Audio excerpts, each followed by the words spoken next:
Good evening, ladies and gentlemen. Tonight we will be reading NoEndHouse. Let me start by saying that Peter Terry was addicted to heroin. We were friends in college and continued to be after I graduated. Notice that I said I. He dropped out after 2 years of barely cutting it. After I moved out of the dorms and into a small apartment, I didn't see Peter as much. We would talk online every now and then. AIM was king in pre-Facebook years. There was a period where he wasn't online for about 5 weeks straight. I wasn't worried. He was a pretty notorious flake and drug addict, so I assumed he just stopped caring. Then, one night I saw him log on. Before I could initiate a conversation, he sent me a message. "David, man, we need to talk." That was when he told me about the NoEndHouse. It got that name because no one had ever reached the final exit. The rules were pretty simple and cliche. Reach the final room of the building and you win $500. There were 9 rooms in all.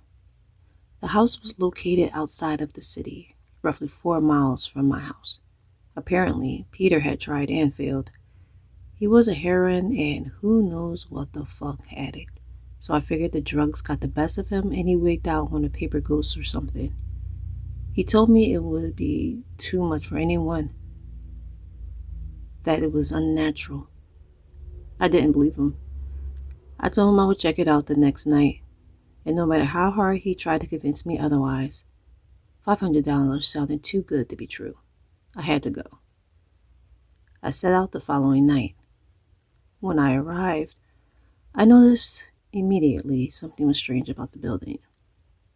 Have you ever been or read something that shouldn't be scary and for some reason a chill crawls down your spine?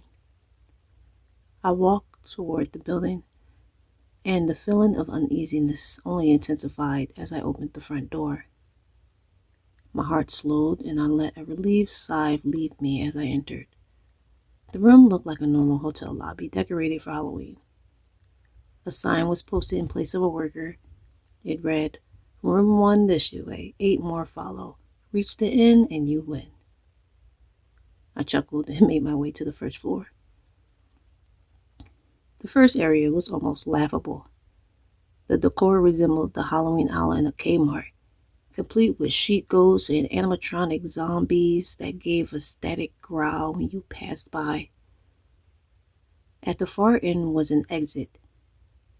It was the only door besides the one I entered through. I brushed through the fake spiderwebs and headed to the second room. I was greeted by fog as I opened the door to room 2. The room definitely upped the ante in terms of technology. Not only was there a fog machine, but a bat hung from the ceiling and flew in a circle. Scary. They seemed to have a Halloween soundtrack that one would find in a 99-cent store on loop somewhere in the room. I didn't see a stereo, but I guess they must have had a PA system. I stepped over a few toy rats that wheeled around and walked with a puffed chest across to the next area. I reached for the doorknob and my heart sank to my knees. I did not want to open that door. A feeling of dread hit me so hard I could barely even think. Logic took over me after a few terrified moments, and I shook it off and entered the next room. Room 3 is when things begin to change. On the surface, it looked like a normal room. There was a chair in the middle of the wood-paneled floor. A single lamp in the corner did a poor job of lighting the area, casting a few shadows across the floor and walls. But that was the problem. Shadows. Plural. With the exception for the chairs, there were others. I had barely walked in the room and I was already terrified. It was at that moment that I knew something wasn't right. I didn't even think as I automatically tried to open the door I came through. It was locked from the other side. That set me off. Was someone locking the doors as I progressed? There was no way. I would have heard them. Was it a mechanical lock that said automatically? Maybe, but I was too scared to really think. I turned back to the room and the shadows were gone. The chair shadow remained, but the others were gone. I slowly began to walk. I used to hallucinate when I was a kid, so I wrote off the shadows as a figment of my imagination. I began to feel better as I made it to the halfway point of the room. I looked down as I took my steps, and that's when I saw it, or didn't see it. My shadow wasn't right. I didn't have time to scream. I ran as fast as I could to the other door and flung myself through without thinking into the room beyond. The fourth room was possibly the most disturbing. As I closed the door, all light seemed to be sucked out and put back into the previous room. I stood there, surrounded by darkness, not able to move. I'm not afraid of the dark, and never have been, but I was absolutely terrified. All sight had left me. I held my hand in front of my face, and if I didn't know what I was doing, I would never have been able to tell. Darkness doesn't describe it. I couldn't hear anything. It was dead silence. When you're in a soundproof room, you can still hear yourself breathing. You can hear yourself being alive. I couldn't. I began to stumble forward after a few moments, my rapidly beating heart the only thing I could feel. There was no door in sight. I wasn't even sure there was one this time. Then the silence was broken by a low hum. I felt something behind me. I spun around wildly, but could barely even see my nose. I knew it was there, though. Regardless of how dark it was, I knew something was there. The hum was growing louder, closer. It seemed to surround me, but I knew whatever was causing that noise was in front of me, inching closer. I took a step back. I have never felt that kind of fear. I can't really describe the true fear. I wasn't even scared I was going to die. I was scared of what the alternative was. I was afraid of what this thing had in store for me. Then the lights flashed on for a second and I saw it. Nothing. I saw nothing. I know I saw nothing there.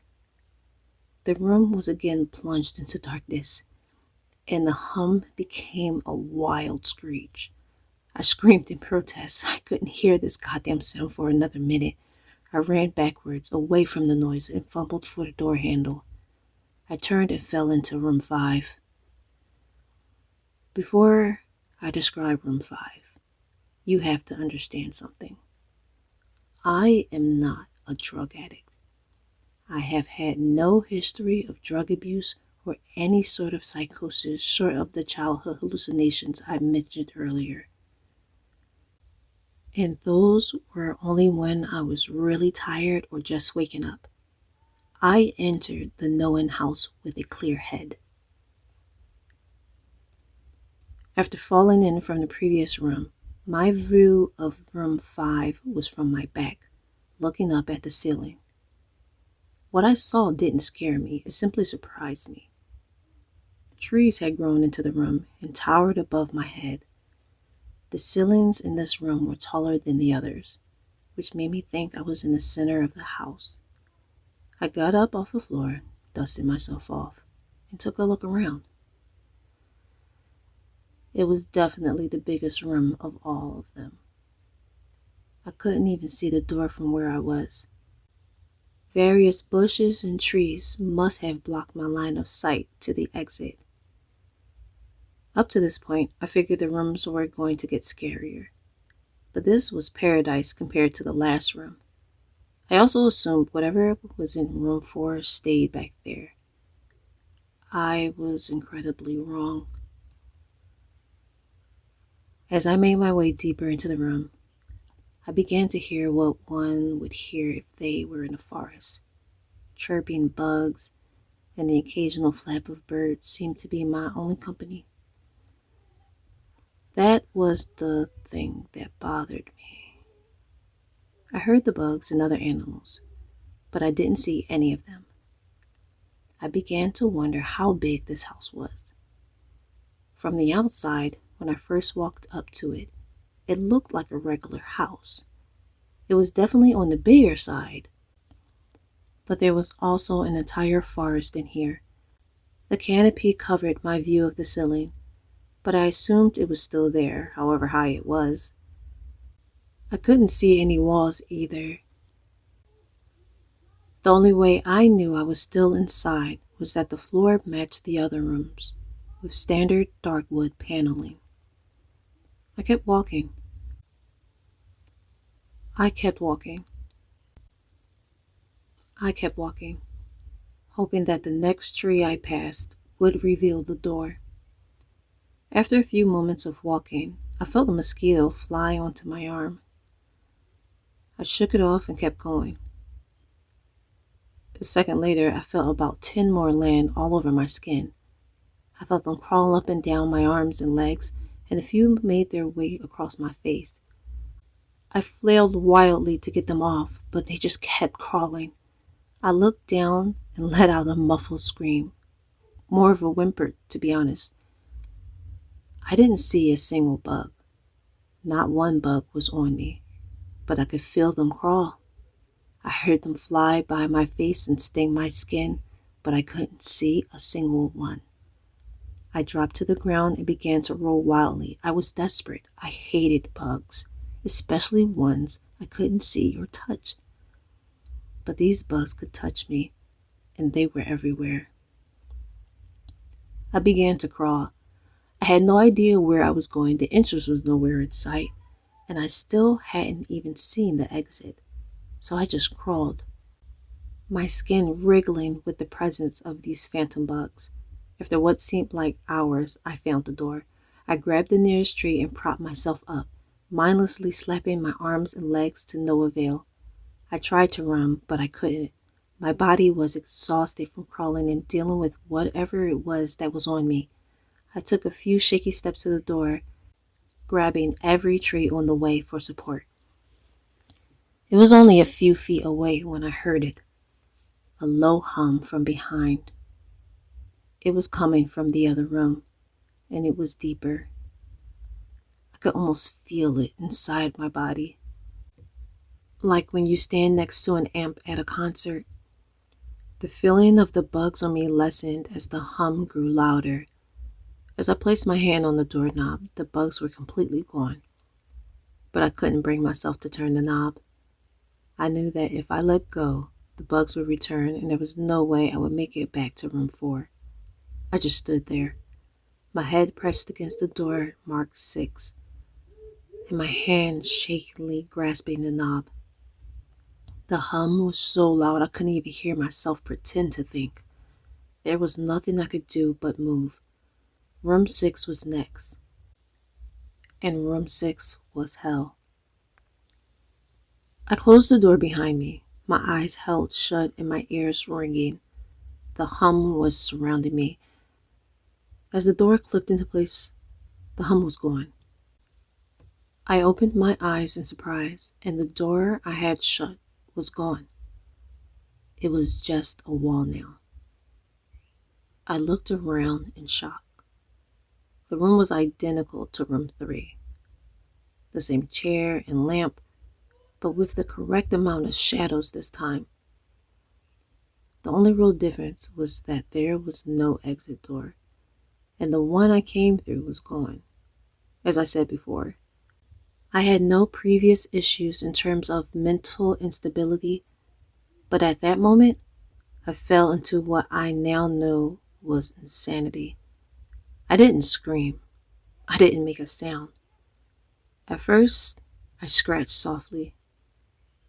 The wall was tough, but I knew the door was there somewhere. I just knew it was. I scratched at where the doorknob was, I clawed at the wall frantically with both hands, my nails being filed down to the skin against the wood. I fell silently to my knees. The only sound in the room was the insistent scratching against the wall. I knew it was there. The door was there. I knew it was just there. I knew if I could just get past the wall. Are you all right? I jumped off the ground and spun around in one motion. I leaned against the wall behind me and I saw what it was that spoke to me. To this day, I regret ever turning around. There was a little girl. She was wearing a soft white dress that went down to her ankles. She had long blonde hair to the middle of her back and white skin and blue eyes. She was the most terrifying thing I had ever seen. And I know that nothing in my life will ever be as unnerving as what I saw in her. While looking at her, I saw something else. Where she stood, I saw what looked like a man's body, only larger than normal and covered in hair.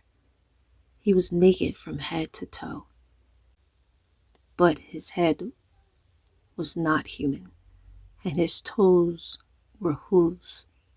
It wasn't the devil, but at that moment, it might as well have been. The form had the head of a ram and the snout of a wolf. It was horrifying, and it was synonymous with the little girl in front of me. They were the same form. I can't really describe it, but I saw them at the same time. They shared the same spot in the room, but it was like looking at two separate dimensions. When I saw the girl, I saw the form. And when I saw the form, I saw the girl.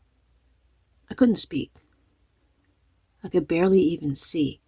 My mind was revolting against what it was attempting to process. I had been scared before in my life, and I had never been more scared than when I was trapped in room 4. But that was before room 6.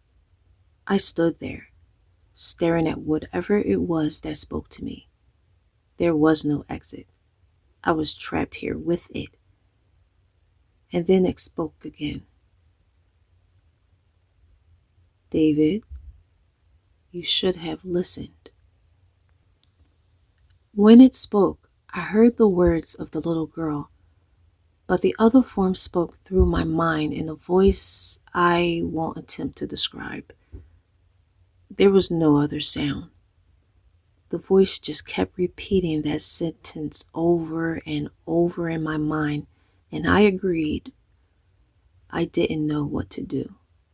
I was slipping into madness, yet couldn't take my eyes off of what was in front of me. I dropped to the floor. I thought I had passed out, but the room wouldn't let me. I just wanted it to end. I was on my side, my eyes wide open, and the form staring down at me. Scurrying across the floor in front of me was one of the battery-powered rats from the second room. The house was toying with me. For some reason, seeing that rat pulled my mind back from wherever depths it was headed. I looked around the room. I was getting out of there. I was determined to escape the house and live and never think of this place again. I knew this room was hell, and I wasn't ready to take up residency. At first, it was just my eyes that moved. I searched the walls for any kind of opening. The room wasn't that big, so it didn't take long to soak up the entire layout. The demon still taunted me, the voice growing louder as the form stayed rooted where it stood.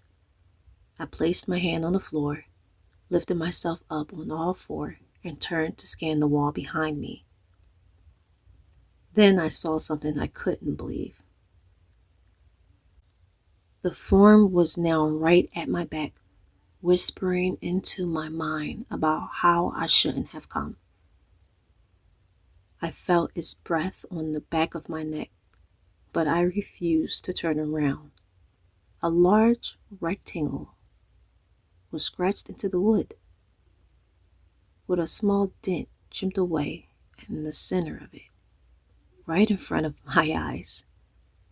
I saw the large 7 I had mindlessly etched into the wall. I knew what it was. Room 7 was just beyond that wall where room 5 was moments ago. I don't know how I had done it.